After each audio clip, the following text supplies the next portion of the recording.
waxaan rabay inaan ku weydiiyo marka hore Faysal Cali Waraab waad mahadsantahay bal aragtidaada marka hore wada hadalkii waata marka la isugu soo laabtay sideed u aragtaa waxaan u arkaa horta bismillaahir rahmaanir rahiim horta in la wada hadlaa way fiican tahay oo qadiyadu waa qadiyadina dhex taala laakiin waxaa ka xumahay ilaa intii ay dawladdan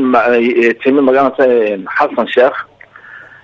habkii lagu heshiiyey ee ku bilaabmeen ee dawladii ku meel gaarka iyo Soomaaliya ku bilaabmeen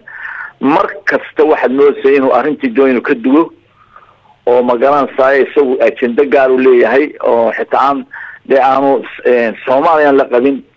madaxda kale Soomaaliya la qabin oo wato kuwa iyagana waxaad moodaa inaanay marna aanay bilowgii ka dambe aanay ajenda iyo qorshe lahayn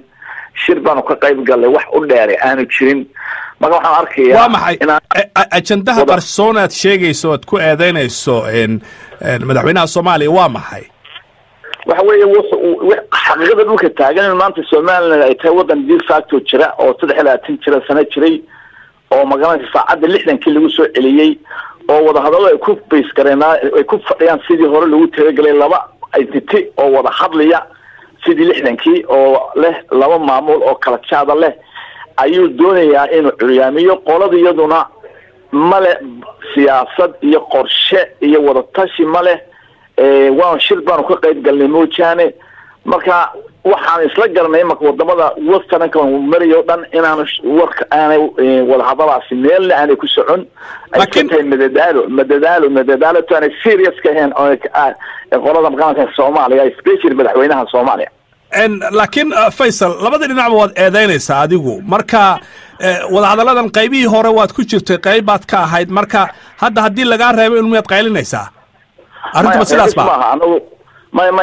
Soomaaliya xagga ka hadlaasa maaha laakiin arrinta aan ku heshiinay qorshe lagu heshiiyay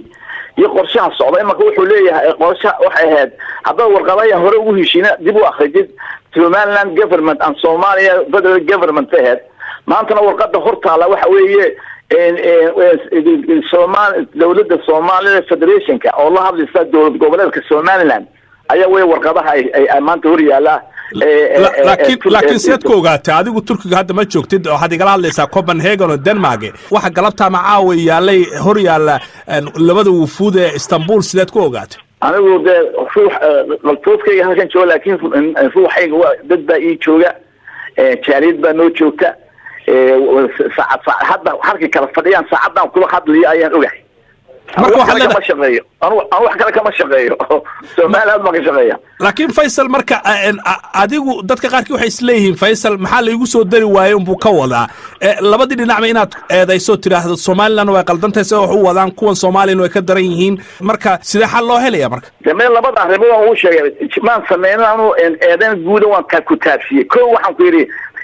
waxa uu sidii lagu heshiiyay labadii qodob ee lagu heshiiyay Somaliland government Soomaaliya arrinta uu ka duway qoladaas laba waan ku qoladani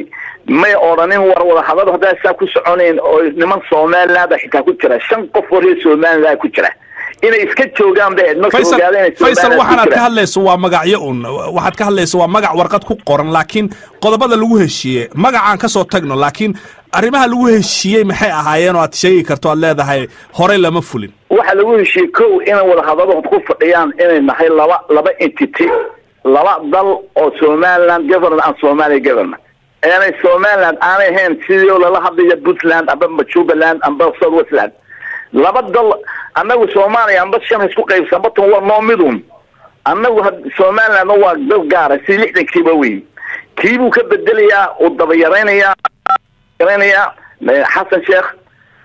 kuwana garan maayaan oo oran maayaan war harinta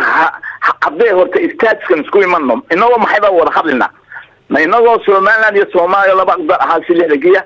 ma anagoo goboladii waqooyi ah sheegay waqooyi galbeeda maxaa lagu wada hadlaya waa kelmad halka ka bilaabmaysa waa halka in laga duwo maayo wixii lagu soo heshiiyay hore lagu soo heshiiyay waxaan kaloo rabay Faysal inaan wax ka weydiiyo gudoomiye waxaad ka mid tahay mucaaradka isku shaanayntan cusub ee hadda dawladda madaxweyne Silaanya ay samaysay sidoo u aragtaa mucaaradka ahaan waxa weeye ka daro dibidal waxa weeye 3 bilood baa haray dawladdan termkeedu uu dhamaaday hadda waxaan ka sheegnaa loo sameyn lahaa oo dawladdan kulmiye ku aftirsata meesha ka bixi lahayd oo doorashooyinka qaban lahayd marka sidii imaka